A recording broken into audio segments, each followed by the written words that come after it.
in Dominica, the Caribbean, and the rest of the world. A special good evening to you and welcome to Roots Connections on Q right here on Q95, the big station. It is great to be back with you for another episode of Roots Connection. This is our number one program for navigating how despite our challenges, we can position Dominica to reap the benefits of this ever changing world. Because, as many of us will acknowledge, the only constant in this world today is change. So, how do we navigate this ever changing world and reap the benefits? What in the world around us is changing? What are new approaches we should be considering in adopting in various aspects of our life? What are the challenges and the opportunities, especially financial opportunities? And how can our Dominican experts at home and abroad avail themselves to guide us with these changes? So we cover quite a bit of information on this program, but the main premise of the program is navigating our changing world and positioning Dominica so we can reap the benefits of our changing world. By now, we all know that today is International Women's Day, and we say congratulations and we celebrate the women in our lives. We are happy to be joined by a special young lady who will introduce herself in just a little while. But today we celebrate the accomplishments of women, and we also pray for the women, so many women across the world who are still oppressed and abused on a daily basis. Even today, we heard about the Iranian young girls who've allegedly been poisoned. So again, women face so many challenges in this world. So it is great to pause and just celebrate women today. And we also know that we lost one of our legends in Dominica, a sports legend, Mr. Irvin Shillingford. So again, we say condolences to his wife, Liz, and his children, his friends, his family. We had a great celebration on Monday evening on our Kudos to Our Heroes program, where we celebrated the life and the legacy of Mr. Irvin Shillingford. And this is what we are continuing this evening. So this evening, we're looking at how do we build on the legacy of the sports greats that we have seen in Dominica, including Mr. Irvin Shillingford. How do we build on his legacy by ensuring the next generation of our sportsmen and our sportswomen have the opportunity to create careers out of sports? Because too many times we simply think of sports as a leisure activity, as a pastime. And I see Dunstan, one of our stalwarts in sports, I see that he's already nodding his head because he knows that he as well has created tremendous opportunities for our young people to go overseas to study based on sports scholarships. So one of the things we'll be talking about is the need to change the mindset of our people in Dominica as it relates to sports. And even our current queen, Miss Adicia Burton, who, by the way, I have to thank for her recommendation of our young lady who will introduce herself. Even she talked about the importance that sports played in her life with regards to teaching her discipline, time management, and everything she has been able to accomplish. Mind you, this is a young lady, I'm very proud of her, who was able to attain 11 ones at the O level exam. So very proud of her. So she talks highly about sports. So that is what we are here to talk about this evening. So again, if you're just joining us, welcome to Roots Connections on Q. This is episode number 43 for today, March 8th, 2023. And I am your host, Simone Mathieu. I see that we are live on Facebook and YouTube. So a special good evening to everyone joining us on the radio, our worldwide audience on the radio, as well as everyone joining us on Facebook and YouTube at Q95 FM Radio. And I will go ahead and share it to Push Past 10 in just a little bit. But again, if you're looking to join the conversation on social media. We are on Q95 FM Radio and Q95 FM Radio on YouTube and Facebook. And don't forget, for the best of daily programming, you can log on to q95da.com. And as I mentioned, we had kudos to our heroes on Monday, and it is already playing on q95da.com. So if you missed this great celebration of the life of Irving Shillingford, you can be sure to jump in and check it out. And you can also check out our last episode of Roots Connections, where we talked about carnival and culture for sale. How do we dissect and package our culture and our carnival so that we continue to reap financial benefits throughout the year? So again, thank you for being here. Welcome to the program. We have with us this evening Mr. Dunstan Maggie Peters, who's in the studio, Mr. Shannah Robin, who's out there in Canada, and we also have the lovely Miss Earnisha Fontaine, representing women's cricket in Dominica. So we're looking forward to hearing from all our guests, and we may have one person join us a little bit later. But for now, we want to invite our guests to unmute their mics and introduce themselves while I go ahead and share the live all over the place. So we'll start, ladies first. Earnisha, tell us who you are. Good evening, everyone. First up, I'd like to say Happy International Women's Day to all the women listening out there. My name is Earnisha Fontaine. I'm from peaceful village of Kerwish River. This is located in the Kalinago territory. And I am currently one of the West Indian wicketkeepers on the first ever under 19 team. Um, in my spare time, I enjoy baking and I train a lot as well, so I don't really have a lot of time for that anymore. But yeah, that's just me. Yes, so we have a lot to unpack just from that introduction, Earnisha. So we're looking forward to hearing from you. Dunstan, how are you? Thank you for being here. A true stalwart, a true patriot in so many ways. A man who needs no introduction, but I will still have him say a couple of words. And Dunstan, while you're on the mic, just give us, for those of us who are not on social media, can you just give us a quick brief of what happened in Wesley today? Let's not take too much time, but I think people are interested in knowing. So just give us a 2-minute brief of what transpired in Wesley today. Okay, greetings everybody. Dunstan Maggie Peters, already. You know, People's Minister of Sports on the island of Dominica. Yeah, I give myself the title.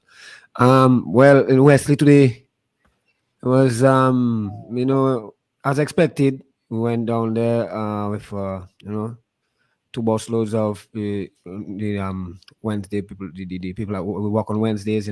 Mostly people 50 and over. 40, and the elders.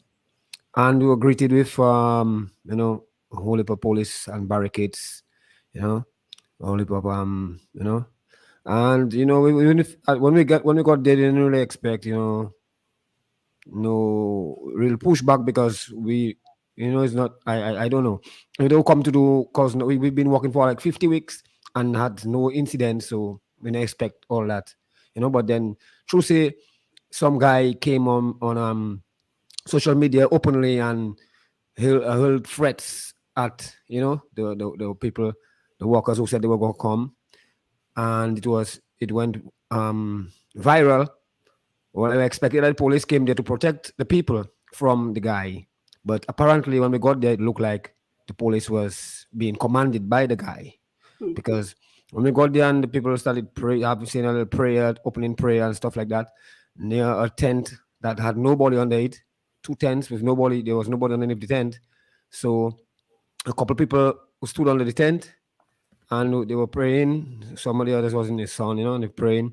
And the guy came there and spoke with the inspector, and then the inspector proceeded to come under the tent and tell us we need to leave, come out under the tent.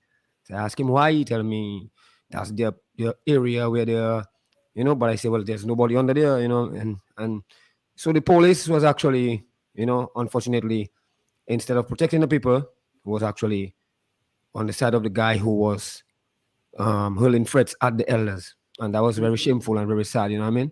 But it is what it is for Yeah. now.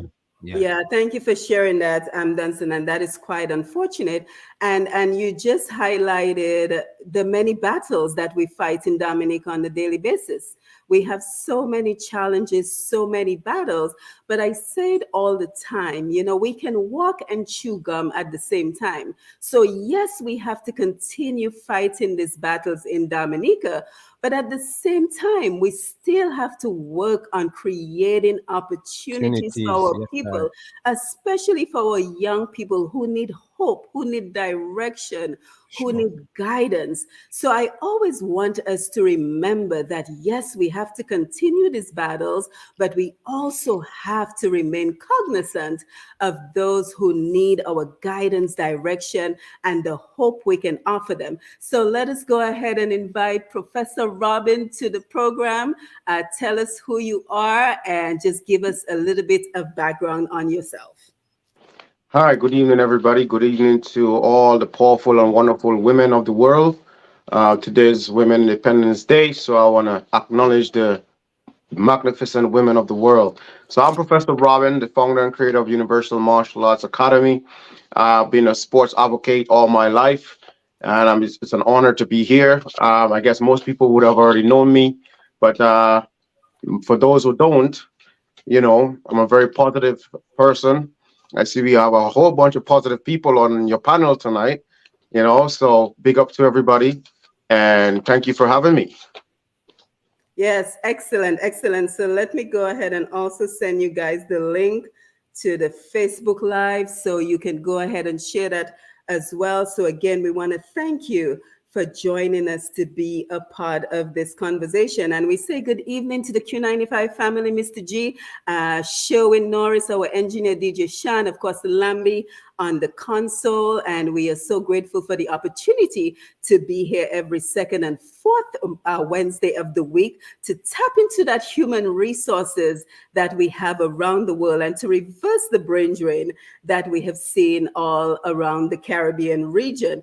And of course, we are always mindful to keep in mind in our prayers our vulnerable children, Kanisha Etienne, and our vulnerable women, especially today on Women's International Day. We remember Velma Valmont and Avenel Charles as we continue to honor women who have been abused in Dominica. And so we are back. We are creating those strategic action plans for how do we move our Dominican people, our island Dominica, and the Caribbean region forward. And we're looking forward to your contribution. We always look forward to your contribution via your phone calls as well as the messages that you post on social media. So essentially this evening, we are asking three questions.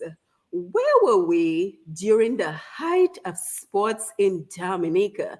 And I can already go back in my mind and think about the rivalry between Harlem and Kensborough on a Sunday afternoon where everybody was talking. There were even calypsos made about that rivalry. So let us kind of look back and reminisce about the height of sports in Dominica.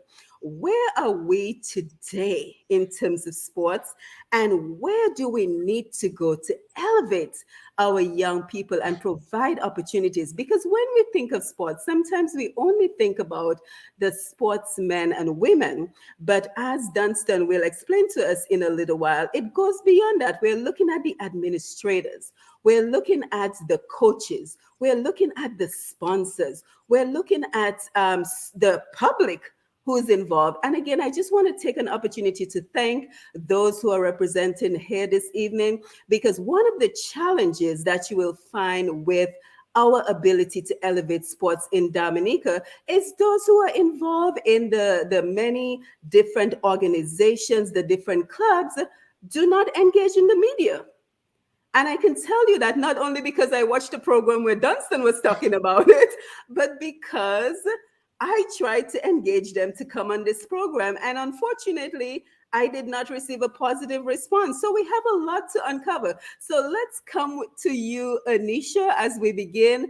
Do you have recollection? I know you're kind of young, but do you recall the height of sports in Dominica and what that was like?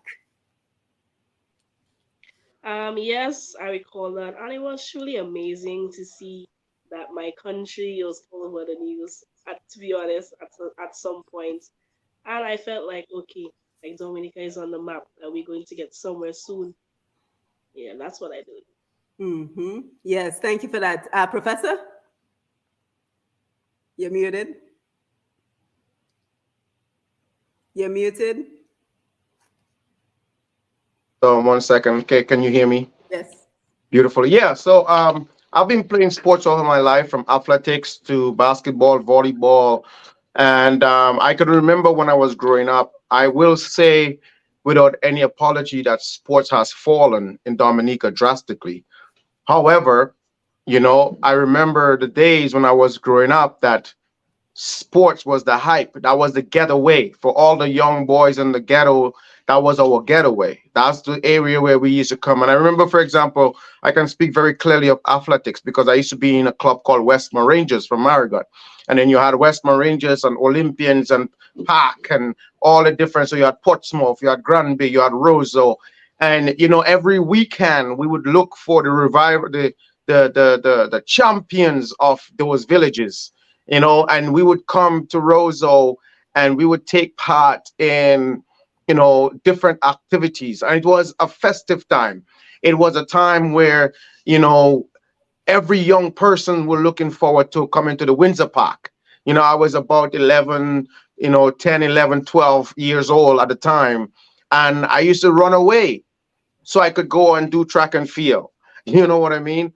And, you know, basketball was another big hype again, because I remember we saw some serious basketball right now. Maybe, my partner there can talk about more about the basketball. But I remember when I was growing up, man, we had some serious basketballers in Dominica. We had some serious footballers in Dominica. And where are these people now? That's the question. The question is, yes, there was a hype, but with all the hype, where are those people who were the champions of champions? Maggie knows some of them just fall on the wayside because they never got the support, and they never get that that push, like how Jamaica pushed their athletes, like how Trinidad pushed their athletes. We never got that push because maybe our mindset wasn't there, but I definitely remember the hype. I definitely recall that, and I make reference to that a lot of times when I speak, the things that we used to have and some of the recommendations that I ask for as a ambassador in sports internationally for my country, Dominica, and sad but true, it never really came to fulfillment. Maybe one day it will, so that, yeah, but I definitely remember the hype, Yeah, you and I know. just remember a post you made, Professor, where you talked about um, asking for assistance up to 17 times to Oh, help to grow your martial arts business. So tell us about that. well, well, I was always a determined young man. I was a very determined person. Um, and I wasn't fortunate to have my family backing behind me when I was coming up. And because I grew up in a very humble home, when I say humble, I mean very poor and unfortunate, sports was my getaway, running away and playing and distracting my mind from everything else that was going on around me. Sports was one of my ways. And I remember when my schools closed down, I had to stop athletics because I wasn't eating right and I couldn't perform because, back in the days when we have athletics in the morning, we'll drink our little carnation, eat a piece of cheese, to give us energy so we can run throughout the day. And I could not even afford that. So when I became a martial artist and I started, I know I had a dream, I had an aspiration to help young people and to make a difference in my country. It was very hard coming up. And I can say that if I didn't have the determination to succeed, I would not have been where I am today. But I definitely remember speaking to some of the authorities. I don't really want to go too deep into it and call too You many don't names, have you to. know. But I remember writing many letters, and I was rejected every single time up to this day. That's one of the reasons why I am very independent and I do things independently, because I get better results when I put my name and my energy behind certain things. They say sometimes when you don't get things being done, you have to do it yourself. And Mhm. I'm one of the person that don't. I'm not going to sit by the wayside and ask what is happening. I'm going to make things happen. That's who I am as a person. You Right. know. Thank you for So that. yeah. Yeah, thank you for that. Dunstan, I want to come to you, but we're just having Mr. Ronald Green join in on the conversation. Ron, thank you for being here with us. Just introduce yourself quickly, and just to catch you up a little bit, we're talking about the height of sports in Dominica, what that looks like, and also the opportunities it created for many Dominicans. And Facebook, I want you to also to help us, and if anybody's calling in, just remind us of some of the sports greats that we saw in Dominica and the opportunities that these men and women received from being involved in the field of sports. So, Ron, thank you for being here. Just introduce yourself and catch us up. Well, thank you. Let me say good night to everyone in the studio and everyone listening. It's good to be here. I will certainly look forward to participating, in the conversation. Um, from my perspective, I've been a sportsman pretty much all my life. Um, Born in Roseau, but I migrated to the States as a young teenager and got involved in track and field from the beginning. And it was that in fact allowed me to go to university. So as an individual, it is Mhm. sports that allowed me to achieve certain heights. And I want to start by complimenting all of those that in Dominica who have over the years achieved the heights that in track and field, in basketball, in football, in cricket, because they have certainly not only done well for themselves in terms of the heights they achieved, but they have brought great pride to Dominicans for their achievements. I mean, there are a number of names that come to mind, but once I start naming names, I'm bound to forget one or two.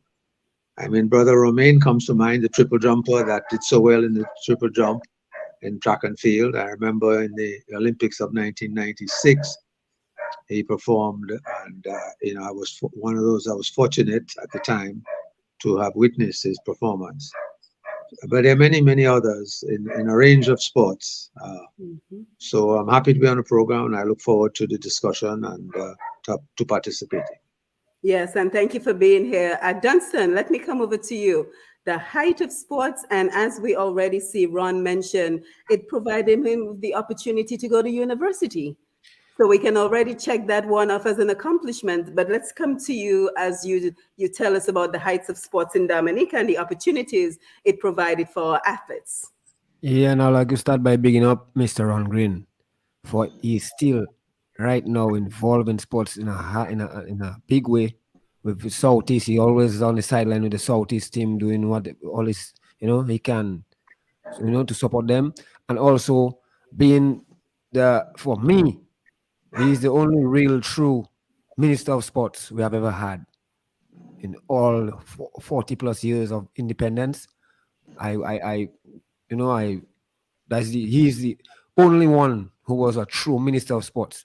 All sporting event, he would be there in the park, in the lineup, regional events when he was, top ranking in the 90s. He would be there, You don't have to, you don't send nobody to represent him or something. He always present. Maybe miss one or two, but you know what I mean? So big up to Mr. Ron Green. And yeah, I'm a 70s, born in the 70s, so the 80s and the 90s. And when I get to the, live in Newtown, in height of Harlem, the Bombers and the Windsor Park, you know, always tell the youth and them like train, what you all seen on TV, we saw it live in front of us in the Windsor Park. You know what I mean? All the things, the moves you see, the messy things, the kind of crowd you see on the TV, we had that in the park. The wall was lined up with people all on the pavilion and with not lights. So in the hot sun, I still asking myself right now, all the guys and them were sitting on the roof of the pavilion for a 4 o'clock game, hot sun, and the roof of the pavilion loaded with people. The walls lined up. You had to come early and see if you can get a little squeeze. Bavested at a section, my grammar school there. You know what I mean? The whole wall lined up. Stands breaking full to capacity in the Windsor Park. That's how it was. And you would be all the way between Bath Road walking to a game. And if a ball just pass whiz over the goal post, the whole crowd, woo, you would feel that when you're walking and start to walk fast, like you don't want to miss another, a goal. So back then, and the things I see, like we see where Dominica is, we play, let's say football, and you see us chasing the ball. It used to be the other way around, where when we play in Antigua and all them teams there, is them chasing the ball and we knocking the ball. Echo, Solka, Shane Marshall and them guys, and in the basketball, DD and all these guys, So we were there, and instead we elevate, and right now with things evolving, and you know we expect it to be building on that, but somehow at some point we dropped, and we just going steady downhill. Mhm. And we really have to assess it and see what went wrong where, so we can start to fix it, and which we are in the process of, but we have to come together to do it. Yeah. Hmm.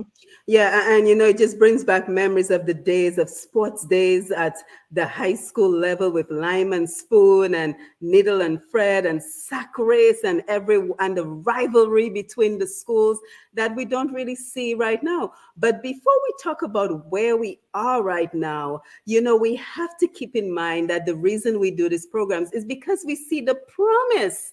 We see the promise in young Ajani Casimir, who just came back from Guadeloupe and won his cycling race. We see the hope in Alec Athanas, who I wanted to have on the program, but he's all the way in South Africa playing with the West Indies team, Tia Lafont. And we are happy to have one of our promising young people with us today, Miss Earnisha Fontaine. So, Earnisha, just kind of tell us about your journey with women's cricket and the history of women's cricket and how you got involved and what you have accomplished to this day. Because I think one of the things that we have to do is we have to showcase the talent and showcase the accomplishment of those in the area of sports to inspire other young people to pursue that path. So, Anisha, tell us about your journey.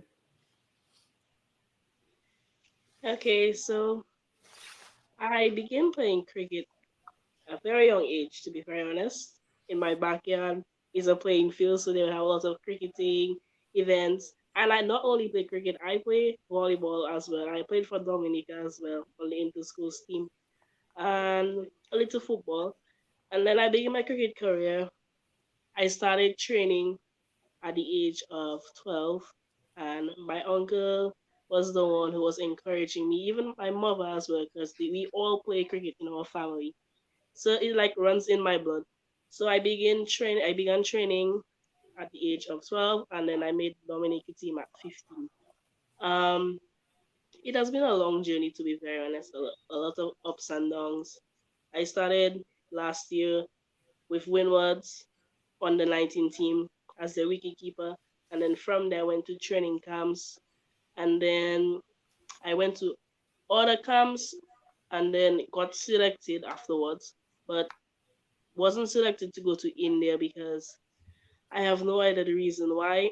I think it's just for me to reflect on what I did wrong.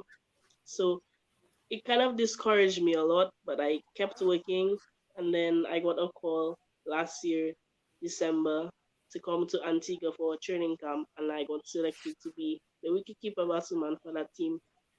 Um, the history of cricket in the women's cricket in the Caribbean is currently on a rise, as you may know, that women are participating more in the sport. As you know, there's women's CPL now, which I am trying to get myself into, and there's now internationally women's IPL, which is the India Premier League. And more women are involved. There are also more coaches involved, women coaches, and more leagues as well. Especially for me, this year I'm so booked. I have another tournaments coming up month after month, which is the regionals, senior regionals. There's an under 19 camp. I have to attend to Antigua next week, which is, I believe, is a good opportunity for me and the other young cricketers trying to use cricket as a professional career. It has been a very challenging road for me as well, to be honest, as we come from Dominica, and I have a lack of infrastructure and Mhm. some lack of coaching experience because I am a wicketkeeper and we need a wicketkeeping specialist, so that comes in very handy. And I didn't really have that. I have my personal coach, Mr. Sam Kernan, which is the one helping me right now, and Abini Serja, which is my teammate as well, saying good night to her. Um, so we worked really hard over the past, and we made that team in less than a year. So it was really a lot for me, especially, and that's a big dream come true. And not only that, because I'm working to get on the senior team as well. And cricket in Dominica, also the history, you know that before. Pearl Etienne was also involved on the West Indies team, and they actually won the World Cup in 2011 and in 2016. So that was really, and I dreamed of being on a West Indies team and actually winning a World Cup. And here I am on West Indies under 19, the first ever under 19 team. So it has says a lot about women's cricket in Dominica. As you know, in April now we have our regional tournament coming up, and Dominica team we going to start training really soon, and we will hope that we will get the best results. Um, I believe that we will, and hopefully cricket will be on a rise in Dominica. Not only cricket, but other sports as well. Thank you. Mhm. Yes, and congratulations on your accomplishments today, as well as Miss Seja. And brothers and sisters, this is why we are fighting this battle, because we see the promise. We have an example right here before us of a young lady who has the potential to make women's cricket her career. So we have to support that, and we have to figure out how do we reproduce opportunities for those who are interested in making sports a career. So that is what we are talking about. If you tuned in late, we are talking about embracing opportunities in sports so that more of our young men and women, and a lot of our young men, can potentially get off the block that we complain about so many times and find a career that is not academic based, because not everybody's academically inclined. But Ron, let me come to you. In your opinion, the status of sports in Dominica today?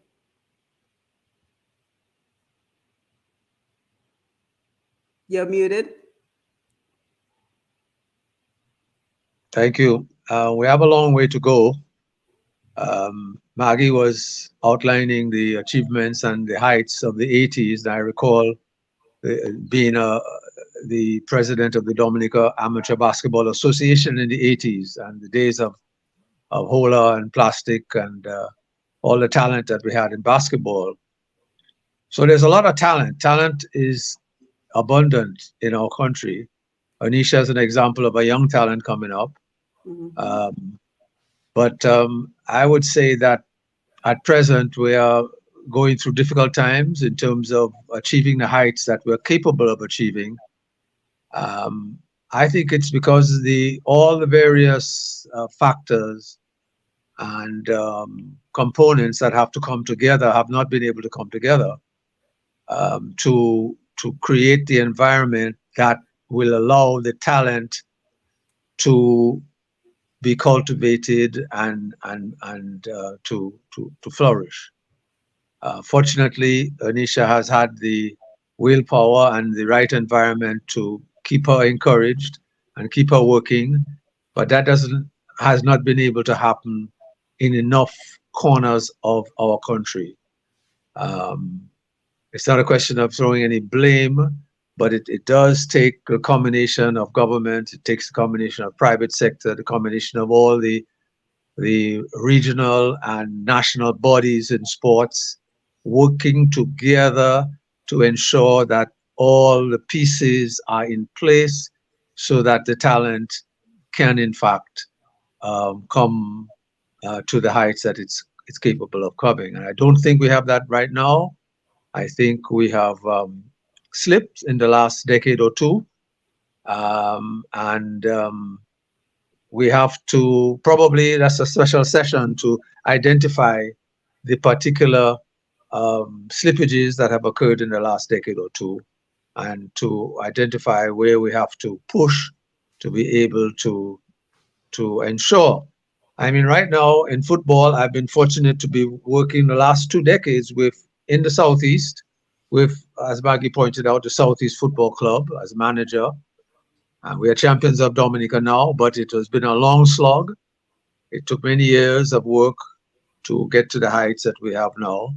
And it's a combination of the fan support, the board, the players, the coaches. But still, there are a lot of components that were not there. Sometimes at village level, you can achieve more because of the tightness of the community and the push that you get from the community. So I think it's going to take. I don't know if we can do it tonight. If we can begin to explore what are the factors that have slipped, and certainly facilities have not blossomed or be developed to the heights that they could have been developed in the last couple of decades. Mhm. Yes, we have a national stadium, but beyond that, what do we have? Mhm. You know, we Yeah, can talk about. absolutely. So that is Sorry. what we're exploring this evening. We're exploring the strategic plan for how do we elevate sports in Dominica. And you're absolutely correct that a lot of it has to do with the facility. And that is one of the things that Earnisha mentioned in terms of the infrastructure, not having adequate infrastructure. And I think I just want to get us to the point where we're not seeing young people like Earnisha and Alec Athanas who have to dig so deep to stay motivated despite the external challenges that they face to pursue a career in sports. Because, for example, I was listening to one program and the speaker was talking about how I think Alec Athanas had to traverse from Grand Bay to Portsmouth for training. And that shouldn't be the case. We should have facilities in the south and the north of the island at the minimum to facilitate those who are interested in sports. But Professor, let me come to you. Your views on the current status of sports in Dominica, and then we're going to start talking about where do we go from here? How do we elevate? What is needed in training? Anisha mentioned coaching. What is needed, and how we can pull those resources together so that we can provide these opportunities, these much needed opportunities for our young men and women to excel in sports. Professor? Um, I'm smiling because I don't know if you want me to be very blunt and honest or if you want me Be to be honest. impeccable with my words. Be honest. Because if I have to give my real opinion of sports, like for example, I did sports my whole life, and then I started teaching at the Dominica Grammar School in 2004, 2005, and I was a sports teacher. I taught cricket, I taught athletics, basketball, and so on. And I moved on to Grand Bay, and then I move on to ITSS, then I move on to Goodwill Secondary School before I resign. And I can say that we have a lot of talent. Seeing that I have, and I've dealt with the Portsmouth secondary school on a wide range, the Adventist secondary school. At one point, they were very dominant in the athletics with Pac down there. And I can say that without a doubt that we have a lot of raw talents in Dominica.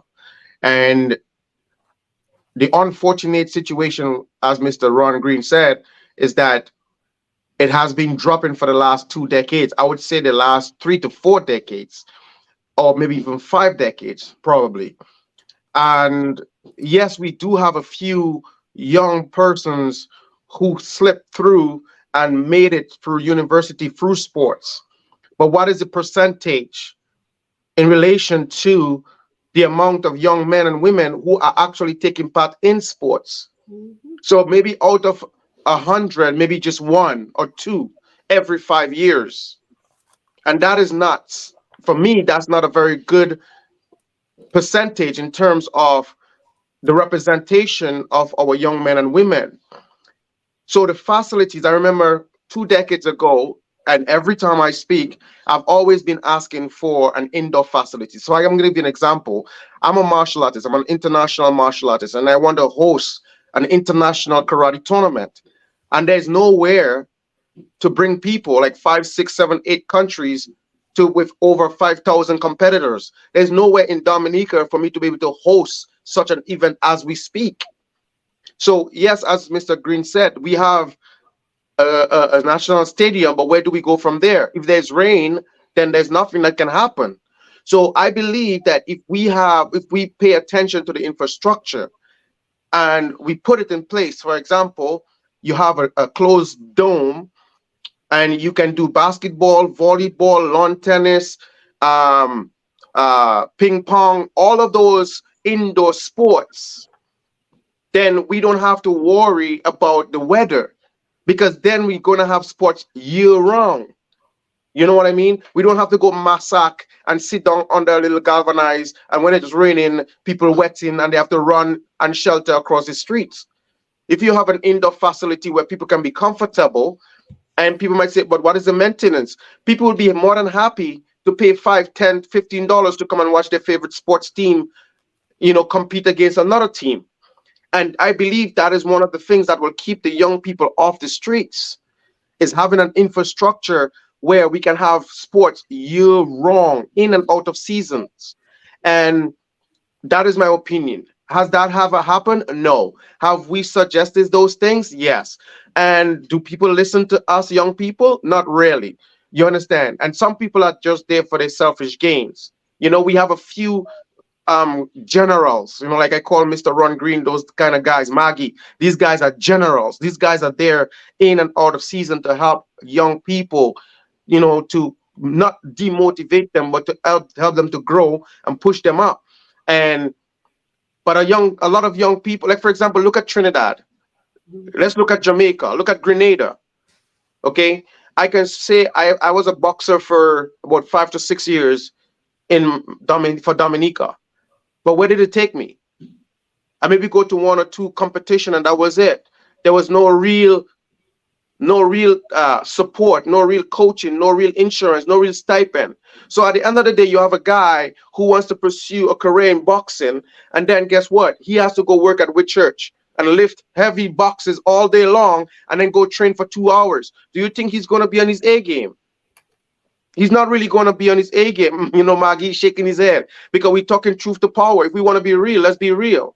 So there should be a system in place, which I know there's things for the system to be in place, but maybe the representatives doesn't care that much. And I'm trying to be very general because I don't want to offend anyone, so I'm trying to be very general with how I'm speaking right now.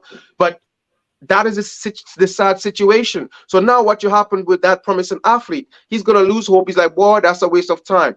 He's going to drop the drugs because he's turning over more money doing the drugs than actually going and train and release his tension. He's frustrated. So now he's mad at everybody and everything. So now you wonder why crime is increasing.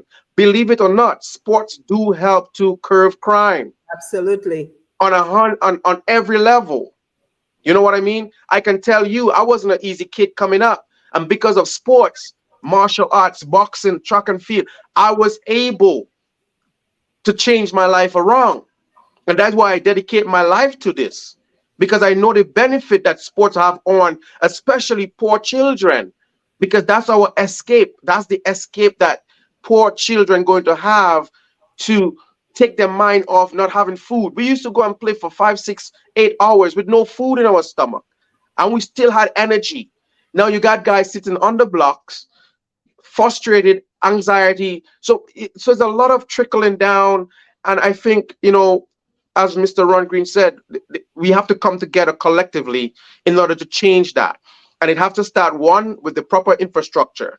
We are asking for money for all kind of stuff, but we don't put the money in there. The other countries, and I like to compare ourselves to the other countries, especially the Caribbean other countries like Grenada, Trinidad, Jamaica. Look at the athletes. They take this thing seriously. That's the reason why they are dominating the sports world. And we have raw athletes. Look at around Dominica. It's bush. It's oxygen like crazy. So we are naturally strong. We are naturally built for this. But if we don't have the correct push, we don't have the correct help, then we just gonna give up. And like this young lady, I remember seeing her coming up, and I don't know if she remember me, but I remember her very clear. And she has a very determined mind. Yep. She hardly miss a training. She'll always be there. She's doing what she gotta do. But how many people have that mindset? How many people have that motivation to wait 10, 15 years to say, you know what, it will happen? Not many. You know what I mean? And the generation are getting weaker by the minute. If you look around society and you look at, Maggie can tell you as a basketball coach, the way we used to train back in the days, the guys who come in and train now, they're not actually that, they can't take that training. They can't. So we are being faced with so many obstacles it's too many to mention. But I think we need to come together collectively, like we are doing right now, having people from different genre in the different sports coming together. I could say, you know what, I'm in Canada, to hell with Dominica, and go do what I do best, and don't worry. But hey, this is my roots. This is where I came from. And I always remember the best thing any athlete can do is to stay humble and return to help. This is what Usain Bolt is doing in Jamaica right now. He's doing foundations. He's doing different things to help the other Jamaican athletes without being selfish, and to open ways and doors, because the more Jamaicans that go out there, the more Jamaica is on the map. So the same thing for Dominica. The more Dominicans that are out there, the more we put Dominica on the map, and we represent, and people get to know who we are. You know what I mean? So big up to this young lady who is there right now, and continue doing what you're doing, and all the other young persons who are listening. I know it's rough and I know it's tough, but let's hope that this discussion from tonight can spark in the right direction and create a flame of development. Yes. Oh, thank you so much. Very well said. On Facebook, I see all the comments coming in, so keep them coming. I am coming to you in a little while. But Dunstan, let me come over to you. So we are unpacking a lot this evening. And of course, we are going to create a strategic plan. So we have a lot more to discuss as we talk about embracing sports as career opportunities for our Dominican youth. And we are already seeing, Dunstan, the need for investment, the need for infrastructure. And, I always like to have a balanced conversation. So I want to talk about the fact that we recently saw an indoor facility built in Maho for sports. But Dunstan, is that enough of an investment? What is the current state of sports in Dominica, Dunstan? Well, to speak to the facility first, because I as Mr. Ronald said, and the rest of us, is a long discussion we got tonight. It's just the beginning. We can touch. We've been checking on it. But I make a short list there. But with the facility, we should have that long time. We supposed to have like 4 or 5 of that in the place. Yeah. North, south, east, and west supposed to have that. But we're grateful for it still, and we want to build on it. We want to, But trust me, between me and you, come on. Mhm. Anyway, let me just our short list there, quick. First thing is a problem I have, recognize is that we keep replacing one thing with another and ending up with one thing instead of having multiple things. The Windsor Park is one of them. The Windsor Park that's a shrine where things was happening, and then we tear down the Windsor Park to replace it with the Windsor Park. When we could have just enhanced the Windsor Park, and that stadium we built there, we could have built it somewhere else. So we would have the Windsor Park and the stadium somewhere, Warner or Grand Bay or somewhere. So we would have 2 right now, but we still end up with 1. And the one we end up with now, we have to have it enclosed, and so now Roseau, all the clubs in Roseau have no place to go and recreate and train, because right now we cannot go in. Not a wash your foot and come inside. They say so it's a stadium, so it have to be for tournaments and stuff like that. So where are you standing in the Roseau? The Roseau had Blue Stars and Kensborough and Dame Central, so many football clubs and basketball, and then that Windsor Park is a major blow. You know what I mean?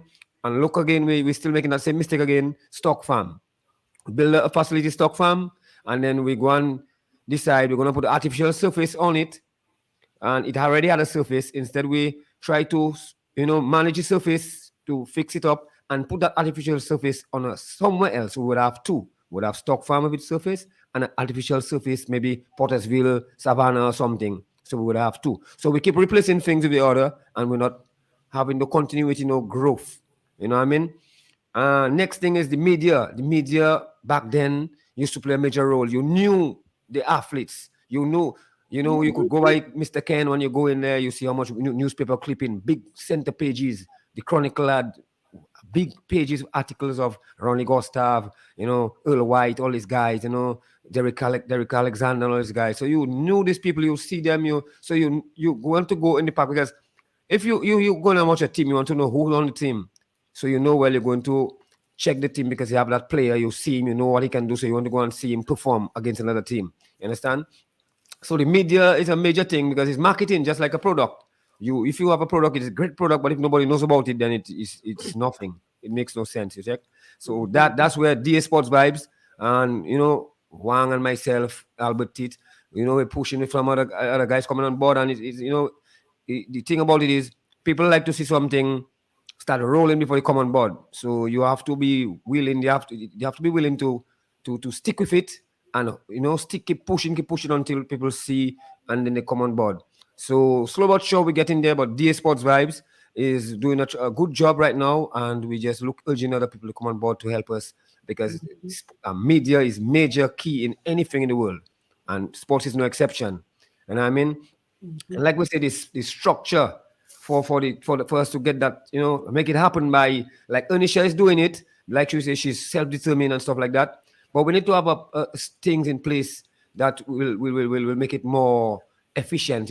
Like you want to be that a cricketer, a professional cricketer, professional whatever sport, there needs to be a sports academy where you don't want to be, just be a doctor or something. That's why I want to be a professional athlete. You should have an avenue there where you can do that, because there's an Olympic committee that governs all the different sports. So therefore, these committees and these associations, we should have, and St. Lucia right there, like Shannah, Sheehan is saying, we like to compare. It's good to compare, and St. Lucia Dominica is both right away, and St. Lucia has a sports academy.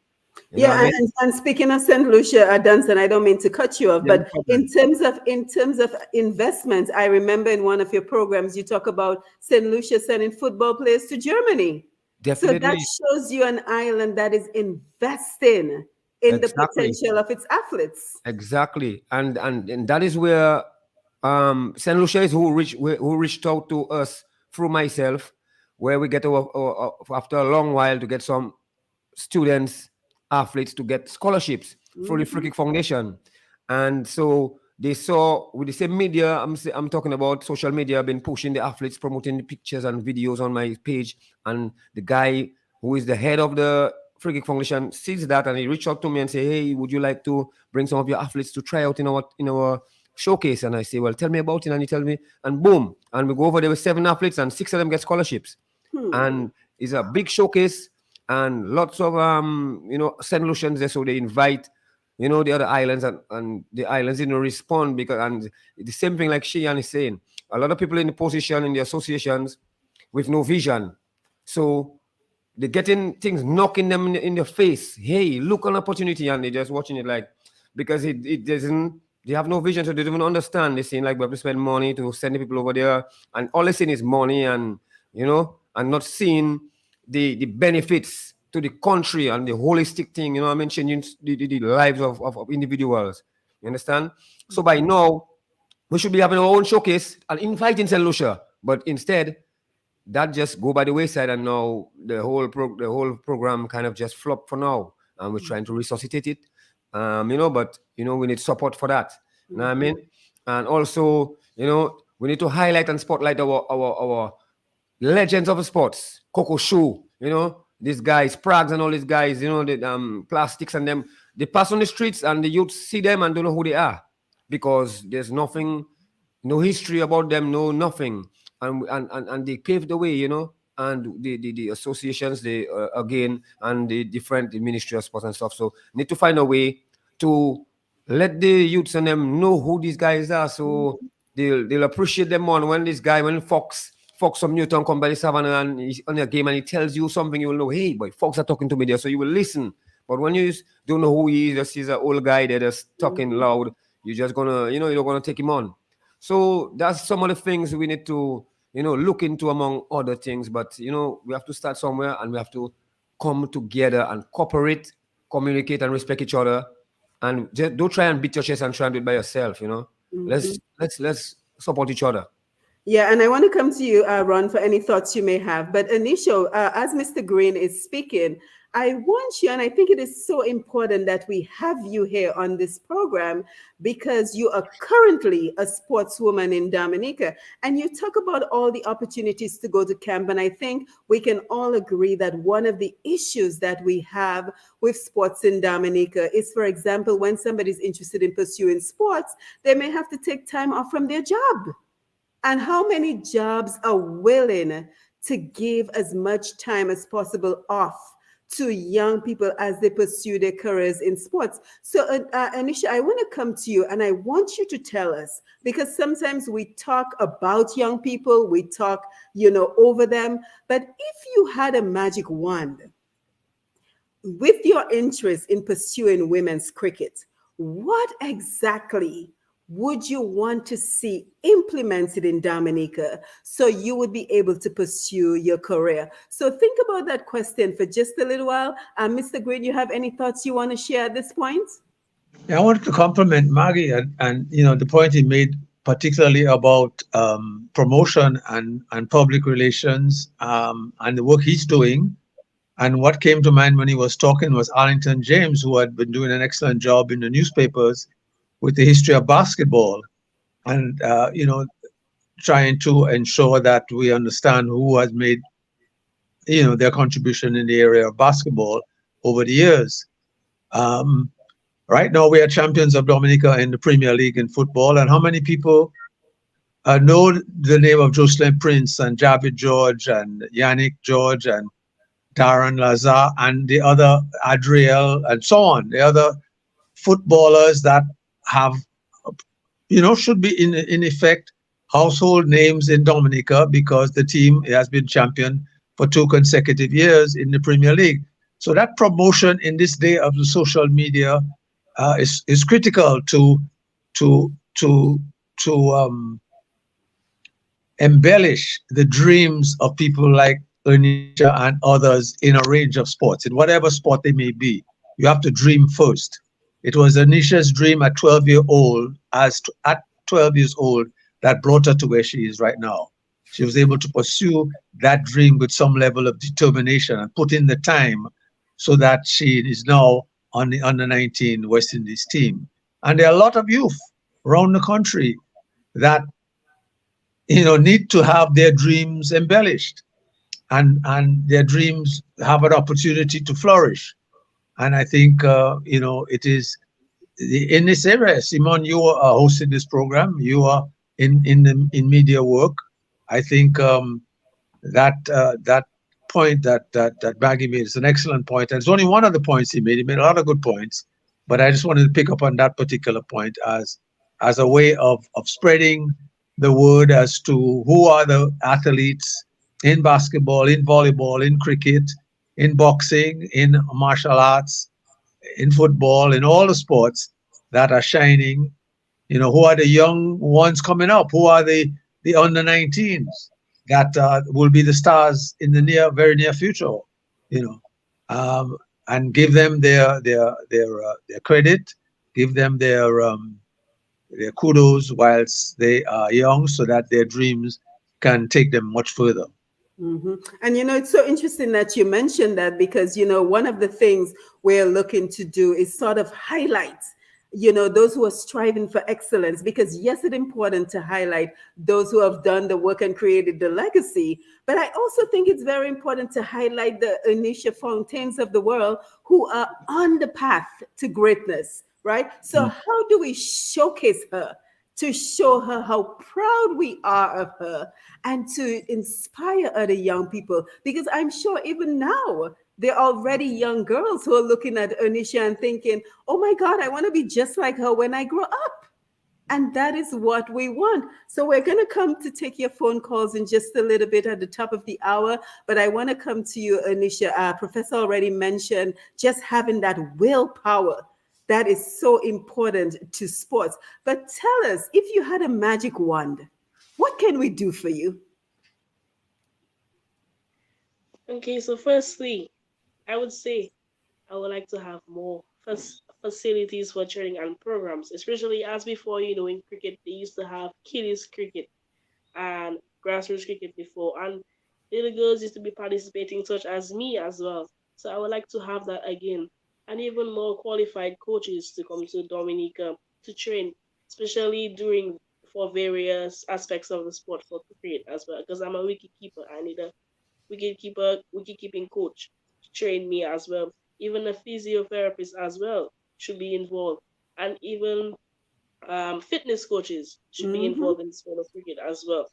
So, and as you may know, some girls would not like having men coaching them. They will have to have women. So I believe that we should have more women coaches in Dominica, especially for the sport, not only for cricket, but other sports as well. Not only this, support from family members, which is very important, financially, emotionally. So I believe that we should have more family support because I had that on my way, and that's what have me here today. So I'm proud to say thank you to my family members for the ongoing support. Um, More involvement in women in leagues, starting from high school. I remember they used to have boys doing leagues. Like right now, as you know, they have the under 20 and they used to have under 15, and I would want to participate and I couldn't because I'm a girl. And they said the ball would hit me and whatsoever, I would get injured. But I believe that we should have our own women's cricket league in Dominica and get more women involved in the sport. And then from there, we can see what we have.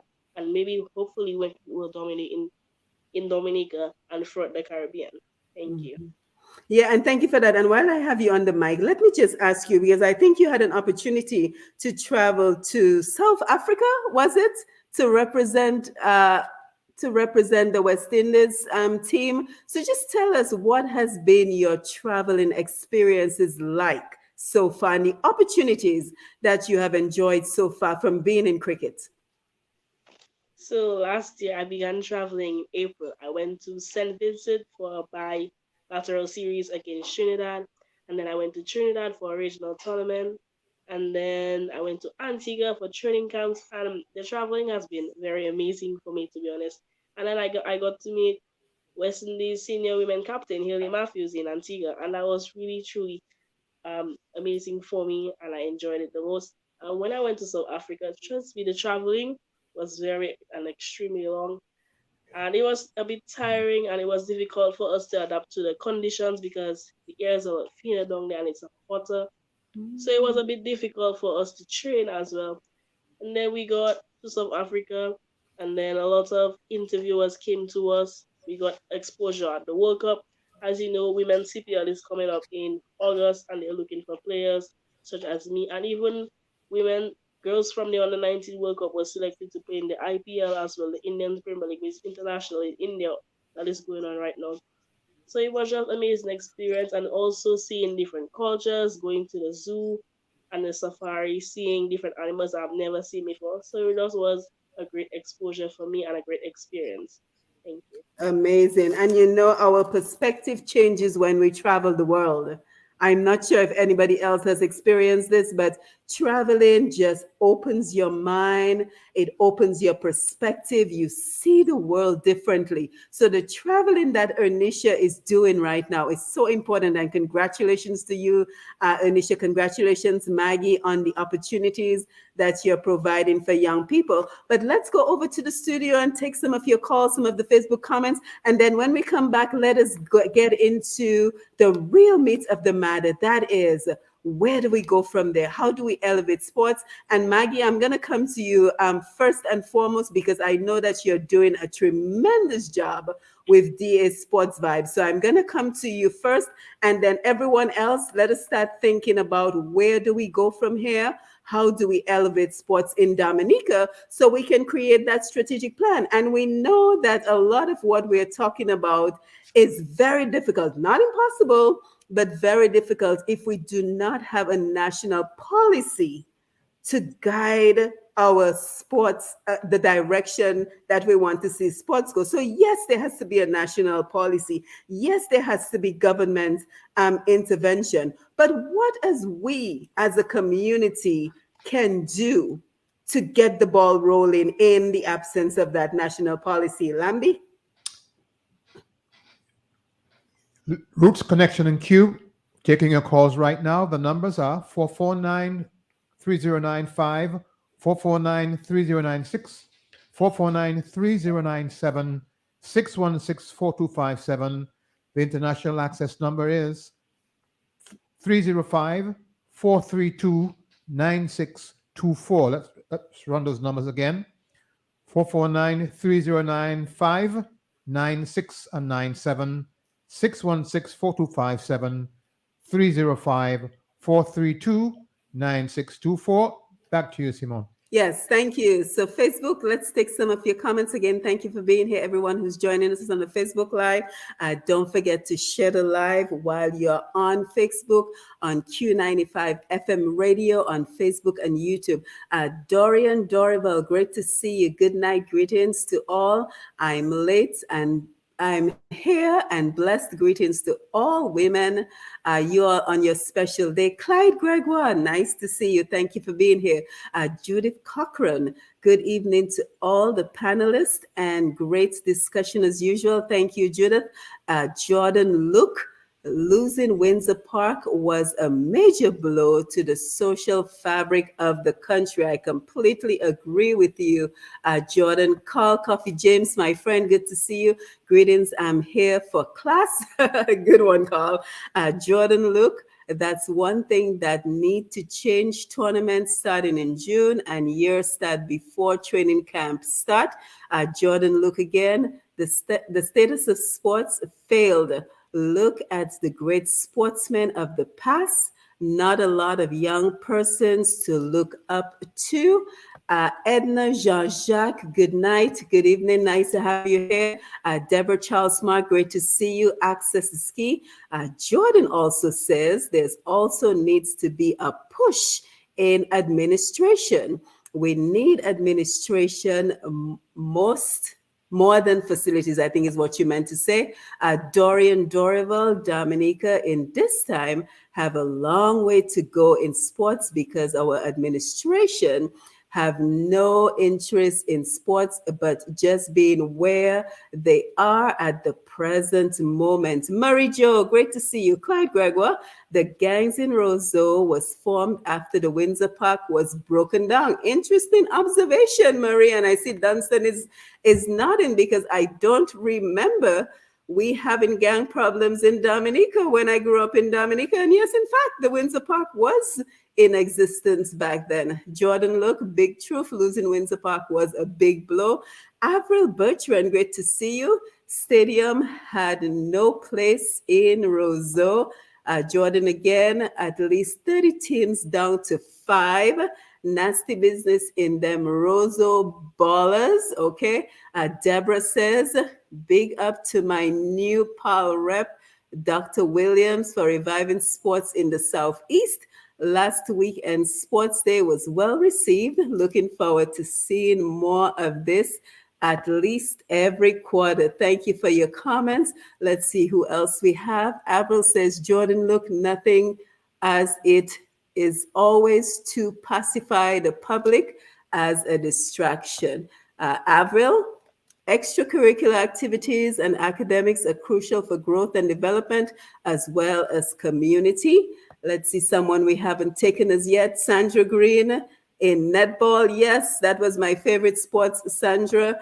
Trevor, growing up in Granby, we had many cricket and basketball teams and had leagues in the South.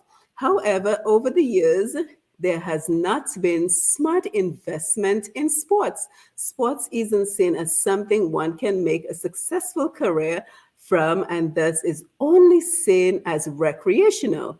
The government needs to invest properly in sports. And just nice to see you. I'm watching with you. So guys, thank you so much for the Facebook comments. Back to the panel. Any thoughts on the comments on Facebook?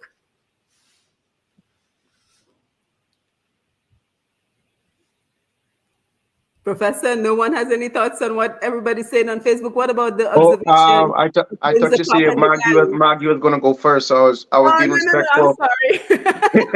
I was being respectful to Maggie, you know what I mean? Yeah, you can go ahead. So you want me to go ahead? Yes, go ahead if you have any thoughts on the comments. Oh yeah, for sure, actually, and the thoughts in the comments were very wise. I must say a big congratulations and thank you to Sandra Green. She's an icon when it comes to young people and sports on the Northeast, along with a couple other magnificent people out there. And that was going to take me to the point that I was going to make when you were asking where do we go from there. And I had made a list. It's maybe a little bit long. Maybe I'll cut it in a couple pieces. But one of the things that I had on my list was having motivational speeches done by the icons of sportsmen and women in the schools. So, in other words, our icons, like, go to the different schools, the primary schools, encourage the young people and let the people know who those elders are, because I believe in a community raising a child. I don't believe a child can be raised by themselves. And hence the reason the comment on Facebook that said when Windsor Park was there was not gang violence. There were very, very, very, very, very, very few gangs because everybody had somewhere to pass their energy. So I believe having motivational, like in social studies, talking about our local history of sportsmen and women, so the athletes can know who our heroes are, who our role models are. We don't have a lot of role model in society to look up on right now, on on on like the nasty business as somebody mentioned. So I believe that people knowing and the role models is important. Like for example, me, I remember I and Maggie mentioned it. I remember the importance of the newspaper. And every time I go somewhere and I come back, the first thing I would do is go to the newspaper, go to the radio, because that was bringing the awareness of martial arts and my contribution to sports in Dominica. And by that, many people get to know who Mr. Robin was. So I think that the awareness, teaching it in the school, just like how we will teach about all the other sports and all the historians and all of the other great men in the Caribbean islands, and we should be doing that for our own people, putting our own people up on a pedestal, not having the mentality of, oh, who this guy think he is. He is somebody because he worked hard to get to where he is. It's like saying after Earnisha has, what happened? Well, you're here. We can see you. No, you're here. We can see you. Uh-oh. I think he may have fallen out. That's okay. He'll come right back. Maggie, let me come to you. Yes, yes. Mhm.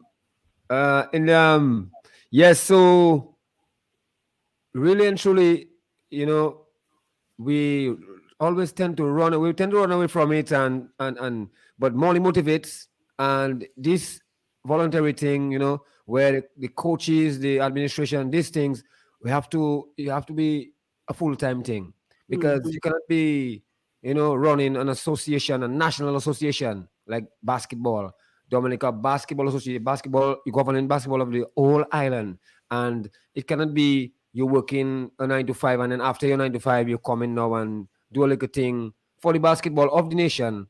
It's tough, So it has to become, something where it's a job. You know what I mean? Because governing a sport is a job. It's a full-time job. It cannot be a part-time thing. You understand? And just wanted to make a quick correction of what we said before in terms of the youths that went to Germany from St. Lucia. The Mhm. SLFA, the Football Association of St. Lucia, is behind this. Mhm. So you see, it doesn't even always have to be government. The Right. associations has that power. And imagine that we can write programs, because these associations, all of them, through the Olympic Committee and the Olympic solidarity, you can write programs and put in your budgets, which include the coach, pay for the coaches and everything, the nutritionists, the psychologists, because these things are important. You want an athlete to, when you're asking him to do certain thing or her to do certain things, you want to know that it is inside of them. So you don't want to leave it to come out. You come out at your home and you have to eat what at your home and come, and then you want to push the athlete. You have to, if you want the athlete to push, then you have to give them the right nutrition, because an athlete is not an ordinary human being. Like, it is a different, it's a different level, because the kind of energy and thing you expect of them, you cannot expect that from somebody just eating a little rice, like a pale, one thing like that. You have to eat proper nutrition, your carbohydrates, your this, your that, so you need nutritionists, professional, we need to take it on a professional level. And professional is not just, like out there alone. People like to say, if I was somewhere else, I'll be a star. Everything that's out there, we're capable of having it here, because we are Right. Right. connected to the whole And world. yeah, and then let me just ask you about DS Sports Vibes while you're here, because I think you are on the right track, Dunstan, with what you're doing.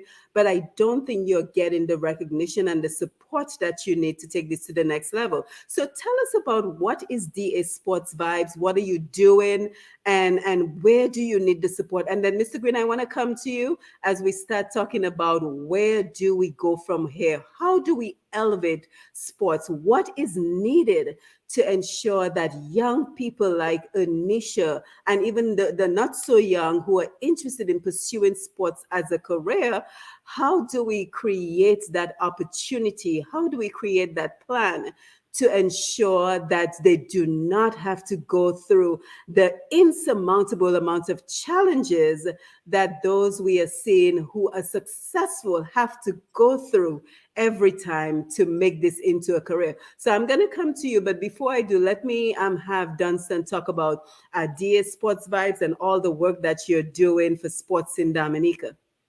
Yes, and I want to really big up Albert Tit, Wang, who is, have the same vision, the same vibes as me. So I have to big him up because he's doing a tremendous job. With what you see when you look on the page DA Sports Vibes on Facebook, he works tirelessly, putting the photos and stuff like that and the videos and all that thing. He's, trust me, Albert Tit. We have to big him up, and also we're getting a call. All right. Oh, I'm sorry. I can barely see you, Lamby, and I have glasses and I'm still blind. I'm sorry. Take the call. Good evening, caller. Thanks for joining us. Please go ahead. Hello, can you hear me? Yes, loud and clear. Go ahead. Okay, I'm calling from Antigua. Is this Mr. Lambert?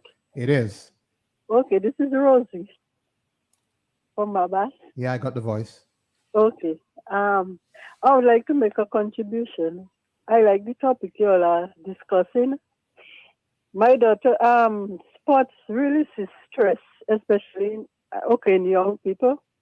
I remember when my daughter was going to secondary school, she did a number of subjects and she used to run for the school. And when she was doing her exam, she wanted to quit the sport, but the headmaster told her no.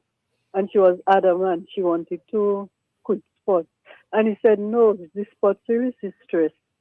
And he called us, her parents, and he asked her to continue. Anyway, they went to St. Lucia and they played and they won. And that just motivated her because all these studies, and so she thought all these studies for her subjects that she would fail. But as I said, sport releases stress. And my son, he got a, St. Lucia gave Antigua some scholarships, and he was successful in attaining a scholarship from football. So he's in West Virginia.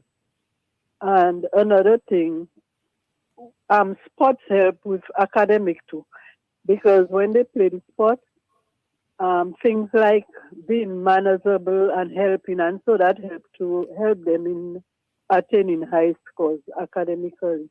Mm-hmm. Yes.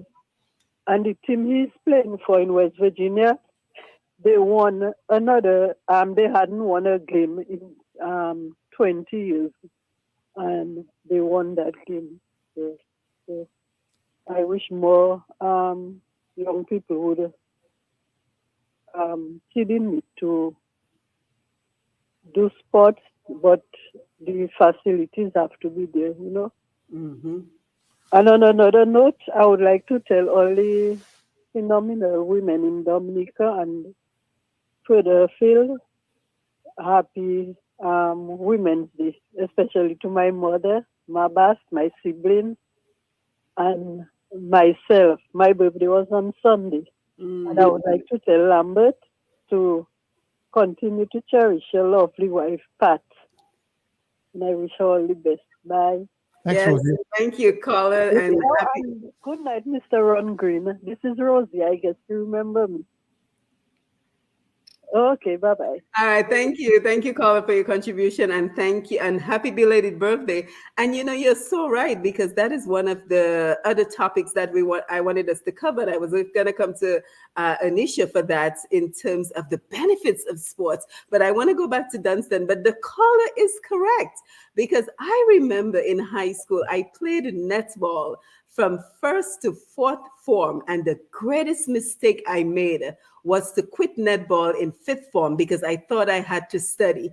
And it was the most difficult thing to try to study because my body had become so accustomed to the exercise, to, creating the energy that my mind needed to study, that it was tremendously difficult for me to study without netball. So we have so many benefits that we see beyond those who want to pursue sports as a career. And Earnisha, I want you to start thinking about those benefits. But let's go back to Maggie, then over to you, Ron, and then to you, Earnisha. So Maggie, you were saying? Yes, DA Sports website. I wanted to big up, Albert Tit and also, Andres Joseph, who also got a scholarship through the Free Kick Foundation in St. Lucia. And, he's giving back already, So you see all the benefits, and also, Mr. Alexander, and a lot of them, people coming on board. But DA Sports Vibes, what it is we saw the need for, the media, sports media. There's not a little bit of sports, and it's very important, So, what we like you say, yeah, we're on the right track, and making people understand how important it is to record the games, because and to the photographs, the videos. So when you shoot a game, the coaches, everybody benefits. The coaches can come back and look at it to show the players where they went wrong, what they can do. They can look at it to check the games out, to prepare for another team. You see how they're playing, what you have to, Then the organizers of the sport can see where they need to add, where they need to subtract. Everybody benefits from it. And also, most importantly, when a scout from a college for scholarship or even professional needs to see a player, then they can get some video footage. They can see for themselves, so they don't have to come like before. You have to fly over, and you have to be hoping a scout can come to Dominica. Now, it's right there. Send a video clip, or right now, through the Sports Vibes and through the reach, and we big up to the people and them to continue to share. The more you share, the more it go far. And you have inside Caribbean football, all these different people, all of Africa, India are looking in, and they are seeing the athletes, and they are asking for them, and they, so we getting recognized. But what we need now is better equipment. Right now we're just using our phones, borrowing a tripod by there, because we're doing it on our own, and we're trying to reach out for support so we can get more equipment and get people involved, so we can cover more games, all the school games, all these things is important, so we need the associations and the Olympic committees and the Ministry of Sports to come to give us that support, because we help them, help everybody. That's all we're asking for, because this is nothing in it really for us. We just want to help, we want to contribute. But we need the support. Yeah, absolutely. Lambi, did you show a phone call or no? Okay, good. Yes, so very important. And Dunstan, I know you also started a mid-morning program on Mondays and Fridays, so we certainly see your efforts.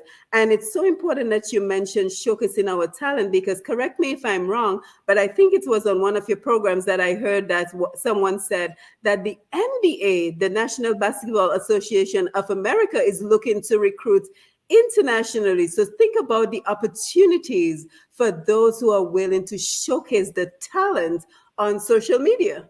Yeah, definitely. And I want to also shout out Mr. Jerry Williams, who is another visionary working with us. And he's the one who brought up the mid-morning show, the sports break. And, it's an addition, and we're asking other people to, come on board so we can have more programs on the Sports Vibes that will bring more athletes. We have a whole heap of athletes and people at sport administrators that we need to bring them in so they can come and, bring out the vibes to the public. Bring out, we need to have that voice. We need to. Everybody needs to know what's going on, and so that they can come on board. Because if you don't know, you cannot get involved. Right. So I think, Ron, you would agree with me that the one area we can all agree on is we are not lacking in talent.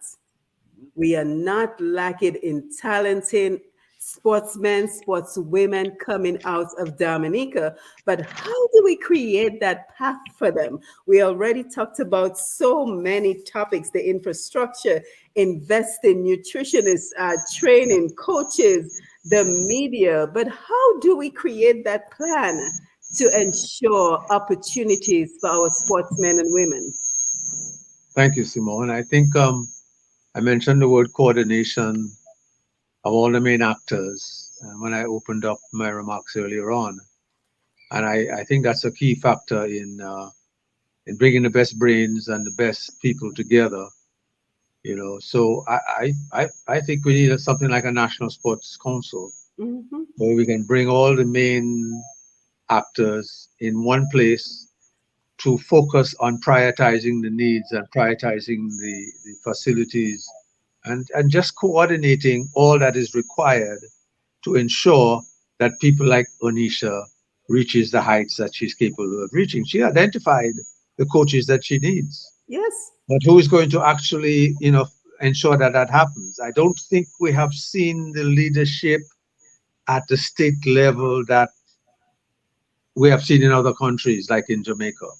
Mm-hmm. And I'm thinking that a national sports council of bringing together all the associations and all the actors would be a giant step in the direction of ensuring that that talent that we have gets to the heights that it's capable of getting But to. Ron, why do you think that is the case, though? Why do you think it is the case that we are not as invested as the other islands? And it's not. It's clearly not a small island, big island thing, because we see small islands like Saint Lucia investing in their sportsmen and women. So why do you think we are not as invested That's a good in question. the sports policy? That's a good question. I mean, one of the things that I was very pleased, and that is not to get into politics, but I was very pleased when I was a member of cabinet that when I looked around, I was able to see in that cabinet a number of people who had a very rich sporting experience. So I don't know. It's a challenge, Mm-hmm. but it's the sensitivity to the importance of sports, the importance of physical education in the schools that doesn't seem to be there at the leadership level in our country. You're right. Absolutely. You're so right. Yes. So we're going to keep coming back to where do we go from here. But Anisha, I wanted to give you an opportunity to chime in the benefits of sports beyond pursuing a career, because I think even for the average person, we can reap benefits from being involved in sports. So just tell us about some of the benefits.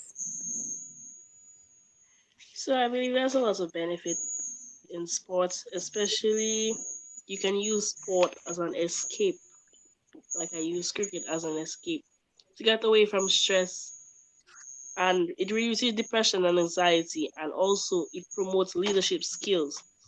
I think the benefits is that it exposes athletes, and then it sets an inspiration for others because they look at you and they'll be like, I want to be that person one day. Give me 1 second, Anisha. Ron, can you mute your mic? I think there might be a little bit of a feedback coming in on your end. Okay. Thank you. Yes. Go ahead, Anisha.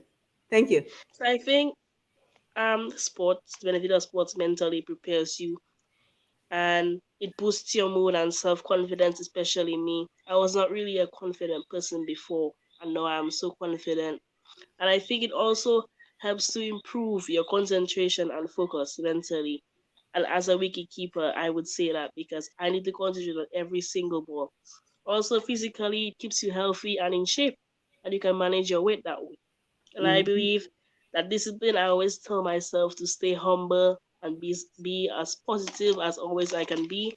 And I think self expression, cricket allows me to express myself, not only cricket, but other sports as well. And athletes would know that they feel free. And when I cross the boundary line, I don't think of anything else. I think of cricket, and I'm in a whole different dimension, I would say. So I Mhm. believe that's a few benefits of sports that I can give. Thank you. Yes, yes, and you're so right, Anisha, because one of the things you mentioned is the disappointment of not being selected at some point. So think about the benefit of dealing with defeat, because you have to be able to face defeat and bounce back, because that is your true passion. And we can have a conversation. I think Ron will be right back. But Maggie, let us also talk about the importance about, we talk about our kids being on their devices for too many hours. We talk about the young men on the block, the idle hands syndrome, the devil's playgrounds, the idle hands. We talk about NCDs in the Caribbean, how we are suffering from so many NCDs in the Caribbean. Obesity. I just heard a report out of St. Lucia again, where they were talking about this incredibly high rate of obesity in St. Lucia. You know, some of these problems we once thought they were a North American problem, but they're right in our backyard. So we have to think about all those things when we talk about promoting sports. Your thoughts? Yeah, definitely. And in terms of the youths and them being on the phones and stuff, yeah, really, that's why there needs to be more harder push, in terms of qualified coaches and stuff like that, more incentive and more motivation, because back then that sports was our when you go on Facebook and things. So when we come on school, that all you had was sports. Right now, you Mhm. have so many options and distractions that is difficult. Like you have to get a youth to leave to come and train. Back then, your mother used to try to escape to go and train, to go on the court. Now your mother want to kick you out of the house to go on the court, because you just there in the room. There's on the phone. There's there, browsing or playing games and stuff like that. So that's where all in the schools we need to have all from it has to take a togetherness between the associations, the Ministry of Sports, the schools, to work together so we can have a continuity. So when you're in primary school, secondary school, and all that, the coach it'll be like a steady step. So when you come high school and then college, you have that total complete thing. But now when you go to school, is a sports teacher that coaching everything, but that sports teacher only like maybe like his favorite thing is football, but you have to do volleyball, netball, and all these other things. You know what I mean? So we need to invest in the sport and have sport specific coaches that are qualified, and we have to take it serious and not just be like recreation and thing. Take it serious, and that's what it is. We have to be professional about it. We cannot be like just sports is a sports teacher, and yeah, and then the sports teacher he just focuses on like a youth goes to SMA, and SMA before you used to have Sir Charles, in football, and then you have Mr. Elwin basketball. So you have the different, but now you have one teacher. Big respect to the sports teachers. They're trying their best, and not no knocking them, but yeah, they need help, and we have to help them. So we have to between the association, like I said, we can write projects. So you not be able to give the full funds, but unless you can put half, and then the Ministry of Sports can put the other half, and then so you can have a coach getting at least 1,000 or 1,500 a month, to have put a proper program, football program, a proper basketball program, a proper netball program in the school, and collectively we can do it, and then the youths and them will now feel more exciting. And also, like I said, by now I hope they have a billboard making of putting some billboards in place for Ali Kafanas and the likes, so that the youths can be inspired by these youngsters, and that can also inspire them to work harder. You know what I mean? And then you should be entering Grand Bay and seeing a big billboard. Welcome to Grand Bay, the home of Ali Kafanas. Mm-hmm. This simple thing, and it doesn't take much. I mean, how much that does take? That Mm-hmm. what I'm saying. So these simple things can go a long way, and it's not rocket science. It's basic stuff, but we just have to come together. We have to work together, and I mean stop we can't run away from the politics that is dividing us. You cannot. So like myself, I don't know who when I train the youths, I don't know who their mother supporting me for. It doesn't matter to me. Doesn't matter. It's supposed to matter to you who the mother or father, who they supporting. The youth is interested in football and he showing a desire. You have to just give him the support and let's go. You know what I mean? So we need to come off that kind of thing. And a parent might say, well, Maggie, you see Maggie, they're actively hitting the government, so they don't want to send the youth to Maggie's program. So you're depriving the youth from coming to learn from and get opportunity from what Maggie could help him, because you feel Maggie is too much anti-government, the government, and stuff like that. And I'm telling you, it's happening. It happens, Mm-hmm. and it's not good. It's the youth and them that paying for it, and it's very sad that the youth have to suffer through, this kind of stuff like that. So, Right. Right. Absolutely, Maggie. Thank you. Ron, you wanted to say something? You're muted.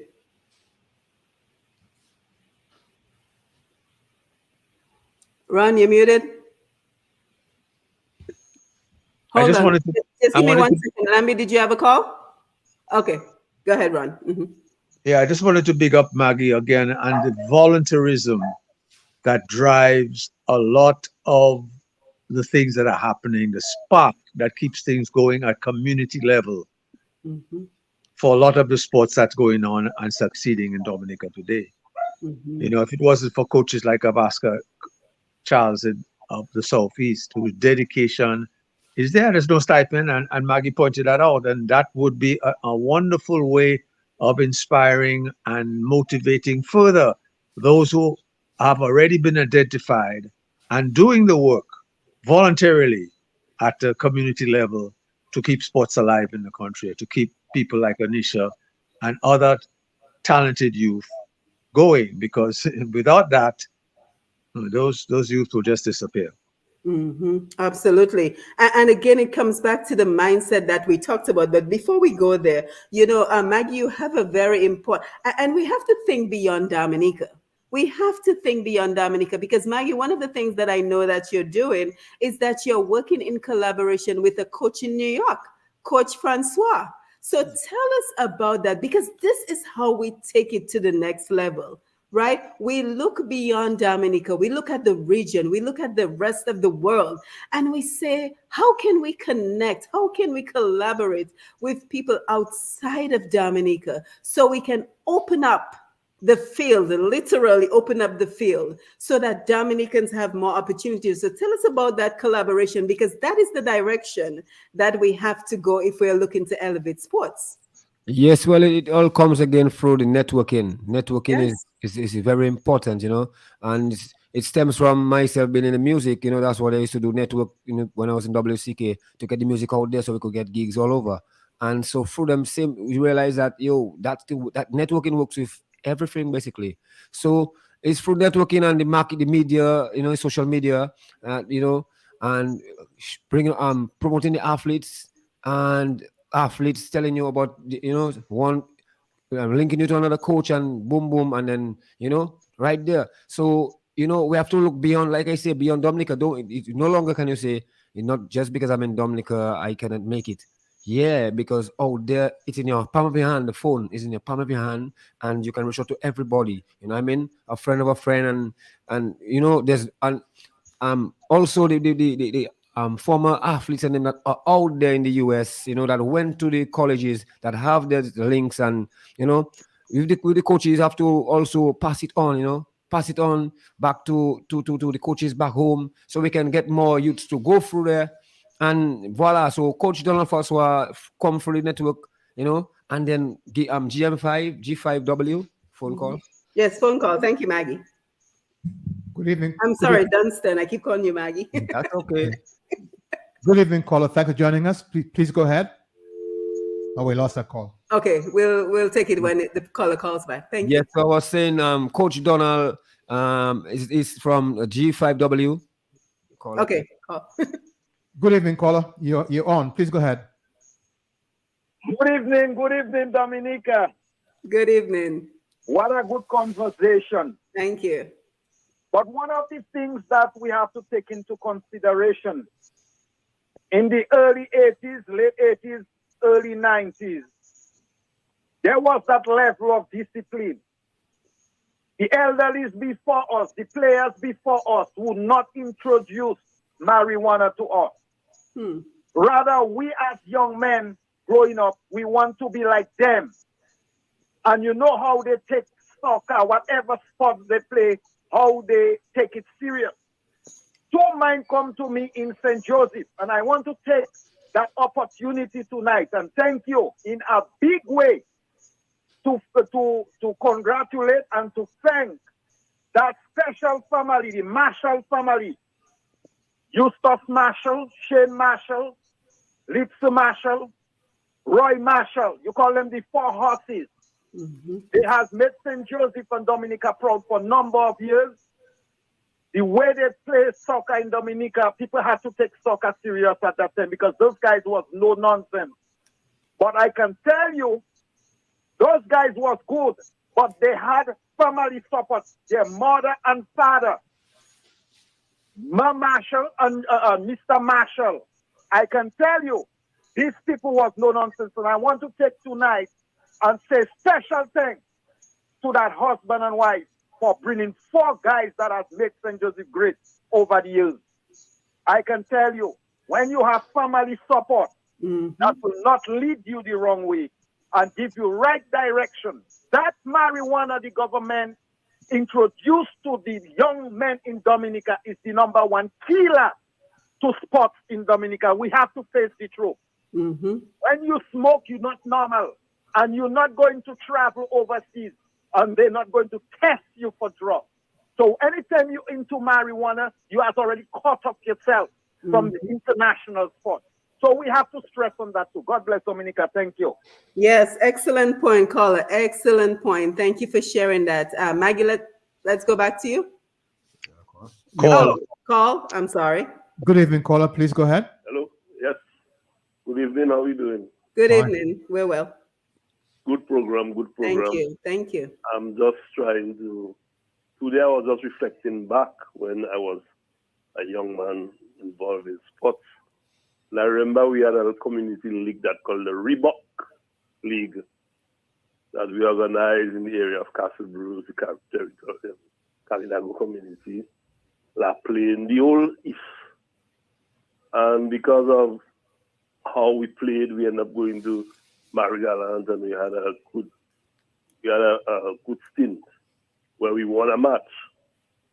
And today what I find is the young people, although they have coaches, but the passion for practice is not there, especially as an individual. And what I'm saying, if you want to do well in sport, you must put in the work. Personal work, you have to put that in. If you do not put in personal work and you just depend upon the coach and you just come on a bus and you go and play, when you come back, you're going to have cramps, you're going to have all kind of different things. Your muscles will be weak, and you're not going to really make it long. So what I want to encourage the young people, if you want to make it in a sport, you have to discipline yourself. Like eating well, sleeping, practicing, this is important. Personal practices, and I heard that one man talk about parents' input. Yes, this is very important. And what you find today, crowds are not coming out to support teams. This is something that we had before. The crowd coming from the community and come and give us big support when we were playing basketball or cricket or football. Today you will find us a handful. So I really want to advocate and say to the people who are involved in sports, we have to now zero it down to the community level, and let's get back the community spirit and get sports back on a rise. Thank you very much. Yes, thank you, caller. And it became a family matter, right? With people congregating for the sports. Give me 1 second. Yes, so it became a family matter with people congregating for the sports. Let's take the next phone call. And then, Ron, I saw you smiling, so I want to hear your comments on the last caller. Keep your thoughts in mind. Good evening, caller on the international line. Go ahead, please. Yes, good evening, man. Good evening. I want to call and just give Maggie my support and tell him, what he's doing is really brilliant, especially with the lack of resources, And that's the only little hope I've seen, knowing that I'm a Dominican that have been participating in a lot of things when it comes for the youth, because I always advocate for the youth. And it's really nice to hear Maggie talking. If you could hear the love, the eager to achieve, And I know Maggie don't have to do that. I know you're not getting a paycheck out of that. I know that is just love. And we have no direction for the youth. We took the Windsor Park, where it was an area where the children would go to, especially in the Roseau area, I must say. Even the gardens, they used to go and play, and have different, games and meet and socialize and, do what they have to do. They have that no more. And especially with this invention of the internet, where the kids are more into their games and stuff, Maggie, as a person that love my country, man, I have to tell you thumbs up. I have to tell you thumbs up all the time, because I know it's not easy to do that. And this is a good program tonight. because sometimes you want program that can elevate, the youth and let them understand that they're still elderlies and others who love them and want better for them. And I wish the government, I have to, it's politics again, because the government have nothing in place to say, I can say, oh, the government are invested, even though it's $500,000 to sports where the local grassroots man can get some assistance to help one another, So we have to keep it up, Maggie. I want to tell you, I hope there are others that can have that kind of energy. I wish you could pull them on board. And, you all keep on doing what you're all doing, because in the end of the tunnel, there's a reward, and that reward is of good, and good is a good energy that have a lot of blessings in it, because there's one man above. So I want to tell you, as a brother who cares about the youth back home, man, I appreciate you. I appreciate you, my brother. I know you well, you know me. And I want to tell you, continue, bro. The reward will come one day. If it don't come in your hand, bro, you have children, it will fall in their hand. Bless up. Have a blessed night. Thank you, caller. And I couldn't have said it better, because I follow Maggie, and I can tell you his passion is real, it's true, and it's not dependent on a paycheck, because a lot of us, we don't do things unless we're getting paid for it. So his passion is true. But Maggie, before I come back to you, Ron, you had some thoughts you wanted to share? Yeah, I was smiling because I recognized the voice of one of the founding members of Reebok. Reebok is a Rural Eastern Basketball Organizing Committee, and that was Billy Banis from Castle Bruce, who together with Patrick Henderson and yours truly organized this group that pushed basketball from Dailies right up to Paybush, and had a league going, and as he said, went to Marie-Galante as an all-star team to play against Marie-Galante. So I just wanted to big him up as one of the founding members. That's just a historical note. Yes, thank you. So let me come back to you, Maggie, because I also think that one of the things that you all are working on is inviting the neighboring islands to come to Dominica. So again, reaching out beyond Dominica. And then Earnisha, I want to come to you, because I want us to talk about where it really starts. It really starts with changing the mindsets, changing how we see sports in Dominica, changing how we see sports as opportunities for employment. So Earnisha, I want to come to you after we go to Maggie. And I want you to tell us, what has been the reaction now that you're looking to pursue cricket as a profession? So I want you to think about that for a minute. But Maggie, let me come back to you. And I agree 100% with that last caller, who there is not enough praise we can bestow on you, Maggie, for all that you do, despite all the tremendous challenges that you face. Yeah, give thanks to my brother there. And as Mr. Green is speaking about the East there, I want to just make mention before, the East right now has, in terms of football, they have 4 premier teams. Out of 10, there are 4. There are LA Stars, you have Southeast, you have East Central, and you have United. 2 from Castle Bruce, and you have Southeast, Grand Forks area, and then you have La Plaine. That's 4. And all these teams have to come all the way. Right now, they have to go all the way to Jubla and Portsmouth to play football. 2 fields. And then if not, it's Roseau. The East, with all these things, Castle Bruce have so much land, that big playing field there, that has the potential to be a big stadium, a big, for a big shrine of football for the East. The East also have their own vibes, So I just calling on that for the East. The people in the East, they need to strike, call for that, push for that. You know what I mean? And yeah, in terms of, the parents, it's important for the parental support of the athletes and the young athletes, because that was important back then, Your parents will get you, push you out, send you to the ensure that you go to the field, and then your coach and your parents had that communication. So it wasn't just like right now, like sometimes the parents just like want to get rid of you because they want to run for themselves, want to do what they have to do, get you out of the feet, right, but actually come and support you, come and see what you're doing, and it makes the athlete feel good that my mom and my dad is looking at me and they cheering me on. So it's making you, to make your family proud. And we see that coming back right now, We see that Midlam, United have to big up Midlam United in Cochrane there, if Norma Bonnie and them, the family, that vibes, And so, yeah, the sports, there's a lot of potential, and it just comes back again to the togetherness, you know what I mean? And with what it is we need to funding, always the issue with funding.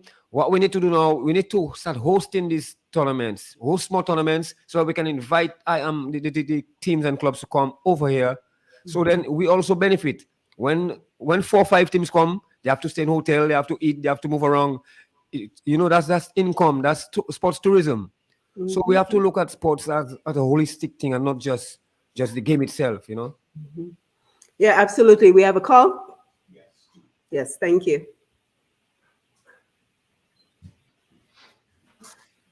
Good evening, caller. Thanks for joining us. Go ahead, please. Yes, hello. Yes. Hello. Go ahead. Yes, I was thinking, when the children play sports, they have to be focused and be determined. And another thing, when they lose, whether they lose or win, we have to, okay, like when they win, most time we compliment them. And then when they lose, we blame them, but we still have to encourage them to, do their best. And as the gentleman said, the family is important to rally around them. But even more than the family, they have to put God in it. Mm-hmm. I remember when my daughter and them went to St. Lucia for track and field. St. Lucia have a lot of rain like Dominica. So when they reach, they were supposed to play and a lot of rain. And the field was not as good as the one in Antigua. So some of the games they were complaining and they were down. And my daughter, not her idea, I think God put it in her mind to tell them. She said, no, we cannot be down and out. Even we have to take off our shoe and run. Let us try our best. And they eventually won. So when she came back to Antigua now, she was so thankful. She went and she hugged her principal and she told me, thanks for encouraging my parents. And she even added more to her subjects that she had to take, and she passed all her subjects. Mm-hmm. I think God was in it, God was in it. So sometimes we cannot, when we're down, we cannot be out. We have to encourage one another. It's like a chain. If you have a chain and you cherish that chain, and 2 links are missing, you're going to go to the jeweler and try to, connect everything. So they have to be determined among themselves and with the parents and even the coaches and everybody. Yes, thank you, caller. Thank you. You're welcome. Yes, yes. So before we run out of time, 2 quick observations. We talk about sponsorship, but Maggie, I think we also have to think be outside the box, because yes, sponsors are important, donations are important, but another area I think it is important for us to explore is to create opportunities for, like, for example, Shopify. And I know I talk about Shopify a lot. No, I'm not sponsored by Shopify. I'm not getting paid to promote them. But I think it is important because the selling of merchandise, I talked about it with regards to the importance of carnival merchandise, which should be still selling to this day, but we don't have a Shopify for carnival. But something else we can consider going forward. And again, everything needs money. So if there's the possibility of a sponsor to create a Shopify website where the merchandise from our sports, like Ajani just won, right? We should have a T-shirt that we're selling to celebrate Ajani, Alec, Athanas, Earnisha, Fontaine. Why can I not go on a website and buy a T-shirt to show how proud I am of these young people? So we always have to constantly be thinking outside the box, because as we always talk about on this program, the only constant is change. So we have to see the changes and see the opportunities in the changes as we embrace technology to help us to accomplish these goals. So Earnisha, I did not forget you. Let us talk about the importance of mindset, because I think with everything that we've talked about this evening, it starts with changing how we see sports in Dominica. So what was the reaction when you started talking about pursuing cricket? To be very honest, I thought about it myself because I had to sacrifice leaving college. Well, not completely, but like focusing on the cricket at the moment. And my parents were actually mad at me for doing that. But then they realized that it was an escape and it helped me a lot. So I believe the mindset that you have to have for cricket is going out there and staying focused and humble. And not just only pursuing a career in cricket and just playing cricket all their life. You have to think of life after cricket. Yes. So that's true. So a lot of people said that because you're from Dominica that you will not go find cricket. It wouldn't help you. Why am I wasting my time? I got a lot of negative comments, but my coach as well was a professional cricketer back then in England, and he told me positive stuff as well as Ali Afanaz. So I took it from them, and I learned that I can use as cricket as a career going forward, which will help me a lot. Hmm. Yes, and I truly appreciate you being here, Earnisha. We want to thank Miss Adicia Burton, Miss Dominica for recommending you, and just to have a face to the reason why we have these conversations, the reason why we have the hope and the zeal to be able to push forward, because again we talk about all the challenges we face in Dominica, but we have to be able to walk and chew gum and focus on opportunities for our Dominican people. So Mr. Green, Ron, let me come to you, your final thoughts as we wind down. And again, I want to thank you for being here this evening.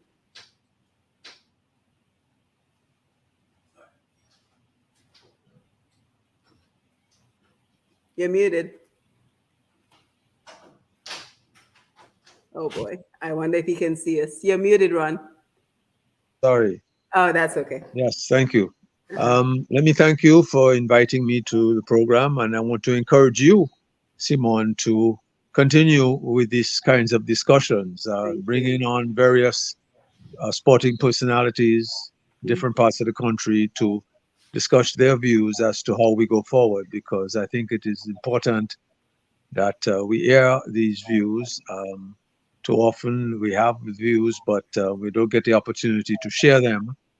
And I would want to support the efforts that you are doing on this program, and people like Maggie, who is also in that same field, using media and using promotions to get the message out and to share the way forward. Yes. So thanks again, and keep it up. And but I don't think I could say more than that. Thank you. Yes, thank you so much, Ron. Thank you for your support, and thank you for being a part of the program. We hope we can engage you again on a future conversation, including Earnisha as well. And of course, Maggie never says no, so I know if I have another program, he will be more than happy, because that is his passion. Youth, he always tells me, as long as it's for the youth, I'll do it. So Maggie, your final thoughts. And again, thank you for being here. Yeah, give thanks. And I like to tell all the rest of Mr. Ron Green and Earnisha and Shannah Robin and everybody else that DA Sports Vibes, it's our DA for Dominica. It's our sports vibes, it's our own. So it's there for us to spend as much time as we want promoting sports, Dominica sports, our athletes, our everything. So don't be shy, reach out. So this what we have in there right now, we have 2 hours on Q95. We appreciate it. But DA Sports Vibes, whole day, every day, whole week, every week, whole month is there. So let's utilize it and let's take advantage of it. You know what I mean? And you reach out to Albert Tit, myself, Dunstan, Maggie Peters, and with there, DA Sports Vibe, we're looking for more programs. We just come up with a program, sports, and the only total sports network in Dominica is DA Sports Vibes. So it's our own. It's not Maggie own and Wang own. It's all of us own. So let's grow it together. Right. And Maggie, give us a contact email or something where we can reach you. Yeah, well, you can reach me at 767-285-4070. And our email address is dasportsvibes@gmail.com. You can also email me at 767sportsclub@gmail.com. And check out our Facebook page, DA Sports Vibes. Just type in DA Sports Vibes search it on Facebook, and share the posts, share the videos, share everything. The more we share, is the bigger it gets. So it's simple. Right. And Vibes is VYBEZ, right? VYBEZ. Right, DA Spotlight. So thank you, Maggie. Thank you for all the work you do. Thank you for our panel for being here. We lost Sheehan Shannon, but we want to thank him as well. Lambi, thank you for taking the call, showing on the console, on the engineering, DJ Shan in the background. We must take some comments before we leave, because we appreciate our callers who called in, our listeners worldwide, Q95, Mr. G, the Q95 family. Thank you for allowing us to be here to have these conversations that impact the lives of our Dominicans, brothers and sisters at home and abroad. Nixie Alfred, I see you. Thank you for being here on the Facebook Live. Thai Francis, always here with us. Thank you for being here. Music, entertainment, tourism, sports should go hand in hand. You are absolutely correct. Thai and Joseph, always nice to see you. Growing up in the 70s, we had thriving cricket, football, basketball, and netball leagues. There was also rounders and other sporting disciplines being played. Sports was played in every school during recess time, so true. Unfortunately, sports is virtually non-existent in our schools in Dominica. Here in America, no one is allowed to graduate from high school without a passing grade in physical education. Colson Lawrence, always great to see you. Good vibes as always. Thank you for being here. Medora Lewis, another regular. Thank you for being here. Good evening, ladies and gentlemen. Interesting program. Tina Bell, always nice to see you. Sports a medium to exhale, as rightly said by the young lady. Let's see if there's anybody else we haven't heard from. Tabitha Green, thank you for being here. Earnisha Etienne, proud of you. Indeed, we are very proud of Earnisha. And then Thai Francis, Maggie. I saw Jubla FC and the next FC team coming on the field in grand style last weekend to commence the game. So again, thank you everyone for being here for another episode of Roots Connections on Q.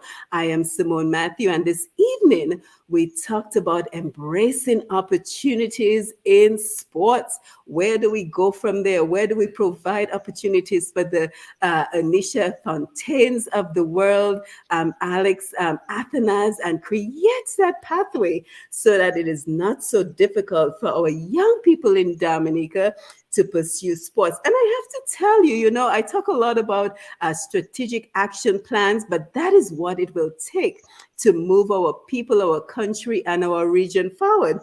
And I just want to mention that our plans are working. We are putting plans in place and they are working. For example, our Dominica Child Protection Society, we are now working with the convent PTA to ensure that we're protecting our vulnerable youth. We have a meeting with Be More Mentorship tomorrow to see how we can collaborate. The important word to this year, we talk about invest in me, invest in us. But another important word this year is collaboration. So we're going to speak with them to see how we can collaborate with them to be able to protect even more vulnerable children. We also had other organizations reach out to us, such as the Dominica National Conservation Trust Fund, as well as the East Dominica Federation for Children. So we have a lot of work to do, but we have the resources.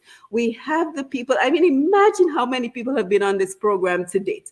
So we have the people who are passionate enough to get the work done. But what we have to pay attention to is who already has their sleeves up doing the work. Maggie is doing the work. And how can we bring on more people to do the work to get our people where they need to be? So I'm truly happy that everyone joined us here for another episode of Roots Connection. Of course, if you want to know all about the collaborations that we're doing, you can visit pushpast10, pushpast10.com, because we take it way beyond our conversations. We take it into the strategic action plans on this program. And I always enjoy hearing from you. So if you want to reach me, you can reach me at pushpast10@gmail.com. So that is pushpast10@gmail.com. So again, thank you for being here. Thank you, Ron. Thank you, Maggie. Thank you, Earnisha. Thank you, Lambi and Sheehan, who dropped off. Again, we want to thank you for being here. So join us again in 2 weeks. I believe that will be March 22nd, as we talk about yet another topic of how do we navigate the changing world around us and how do we position Dominica to reap the benefits of this changing world. So let us continue the battles. The battles are endless. Let us continue the battles, but let us always think about how do we move our people, our country, and our region forward. And with that, we say good evening to everyone. You can unmute your mic and wave good evening to everyone. Good night. Thank you to our callers, our listeners, and of course, our Facebook Live audience. So until next time, I am Simone Mathieu, and it was a pleasure being here with you. You have yourself a wonderful evening and enjoy the rest of the week. Good night. Good night. Thanks, guys. Thank you so much. Good night. Bless up. Give thanks. Yes, thank you, Maggie. Thank you, Lambi. Good night. Thank you, Ron. Earnisha. Bye-bye.